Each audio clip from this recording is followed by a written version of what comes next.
Baik, kita mulai saja. Bismillahirrahmanirrahim. Assalamualaikum warahmatullahi wabarakatuh. Pimpinan yang saya hormati, yang sini hadir Pak Ismail, yang saya hormati dari Majelis Ulama Kabupaten Kuningan, yang saya hormati rekan-rekan pers. Alhamdulillah, puji syukur kita panjatkan kehadirat Allah Subhanahu Wa Taala atas izin dan perkenannya pada hari ini kita bisa bersilaturahmi di tempat ini dalam keadaan sehat walafiat.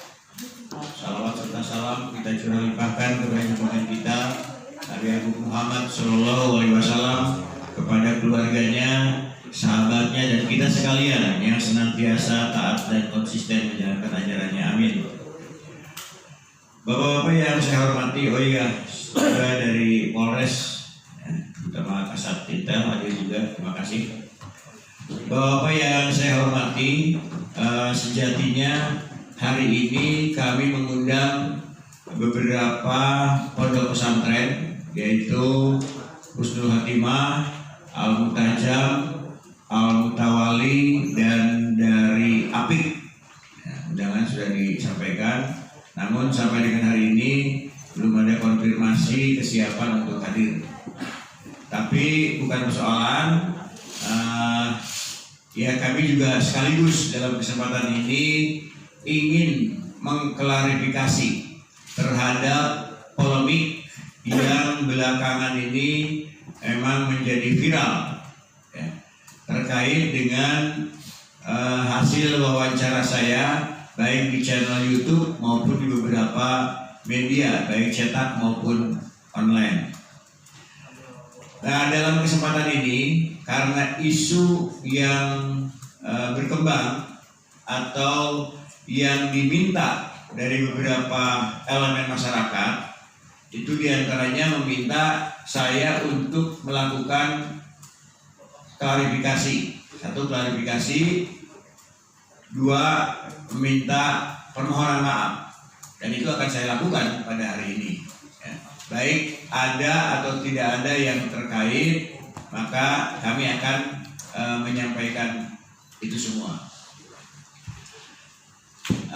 Polemik ini muncul karena ada salah satu kata atau diksi dalam hasil wawancara tersebut.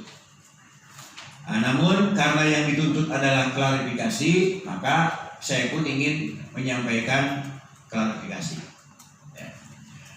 Kata atau diksi yang menjadi polemik itu tentang limbah, ya, tentang limbah. Nah, kata atau diksi yang kami sampaikan dalam wawancara itu hanya sepenggal kata dari serangkaian kalimat yang disampaikan dalam wawancara atau konferensi pers dengan wartawan. Topik pembicaraan yang disampaikan atau yang diwawancara kepada kami oleh media itu adalah tentang perkembangan klaster di Husnul Khotimah. Topik utamanya itu. Nah, namun berkembang sedemikian rupa dalam tata dan kalimat yang ada. Saya pada waktu itu ditanyakan oleh wartawan tentang sikap saya menyikapi terhadap klaster di Husnul Khotimah. Maka baik selaku anggota dewan ataupun selaku masyarakat atau warga Manis Kidul, saya menyampaikan karena jumlah klaster di Husnul Khotimah ini pada waktu itu masih 46, ya. Karena jumlah positif yang terkonfirmasi di Husnul Khotimah ini cukup banyak, maka saya menganggap ini adalah satu kasus atau satu kejadian yang luar biasa. Ya, mungkin wartawan juga masih punya arsipnya, masih punya filenya. Karena kenapa saya katakan luar biasa?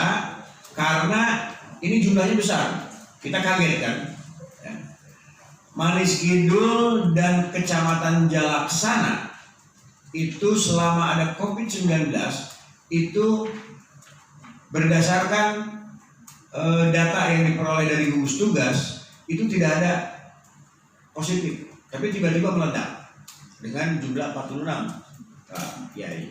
Maka saya mengatakan bahwa ini adalah kejadian luar biasa karena jumlah yang banyak itu. Karena kejadian luar biasa, maka saya minta kepada pemerintah daerah, bukan kepada Husnul ya. Saya minta kepada pemerintah daerah untuk juga dilakukan penanganan yang luar biasa. Karena ini kejadian luar biasa.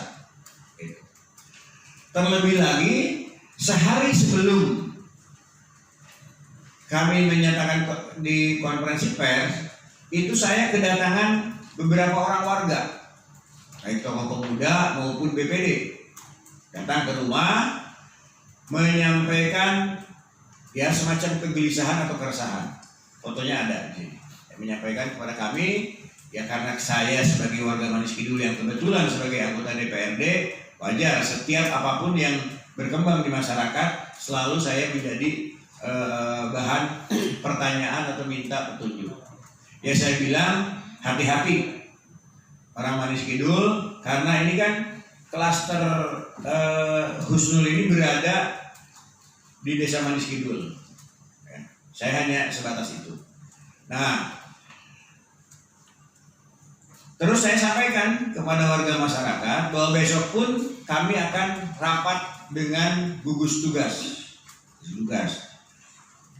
Dari pernyataan masyarakat, nyatakan udah tutup aja sementara, udah pulangkan sementara karena ada kekhawatiran.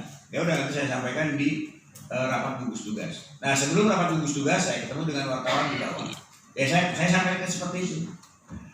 Bahwa saya sampaikan karena ini kejadian luar biasa, maka saya mendesak kepada pemerintah daerah untuk menutup sementara dan secara bertahap memulangkan santri-santri ya supaya memutus mata rantai gitu. Dan sebetulnya pernyataan saya itu didahului oleh pernyataan Wakil Gubernur Jawa Barat Bapak Haji UU pada saat berkunjung ke Husnul. Beliau pun mengatakan demikian, sementara tutup dan pulangkan. Nah dalam konteks itu saya kira tidak ada perbedaan antara pernyataan saya dengan pernyataan Gubernur. Hanya muncul ada diksi yang sekarang heboh, yang sekarang menjadi viral, itu tentang diksi limbah atau kata-kata limbah. Itu hanya sebagian. Saya menyampaikan memang ini pun terus terang dipengaruhi oleh warga masyarakat yang namanya masyarakat kan datang ke rumah macam-macam ngomongnya. Tuh, ini klarifikasi namanya klarifikasi. Muncul kata-kata itu, tapi didahului. Saya menyampaikan jangan sampai Husnul membawa limbah. Ada kata-kata jangan sampai. Ya. Artinya bahwa kalau ada kalimat itu tidak berarti saya menuduh. Sama seperti misalnya ada Pak Kiai, Pak Jul sebagai ketua dewan jangan sampai Pak Jul korupsi. Maka bukan berarti Pak Kiai itu menuduh saya korupsi. Ya, itu menurut pandangan saya. Jangan sampai Pak Jul korupsi. Jangan sampai Anda sebagai wartawan jangan sampai melakukan perbuatan yang tidak baik. Bukan berarti saya menuduh wartawan itu melakukan perbuatan yang tidak baik. Ini kalimat mengingatkan.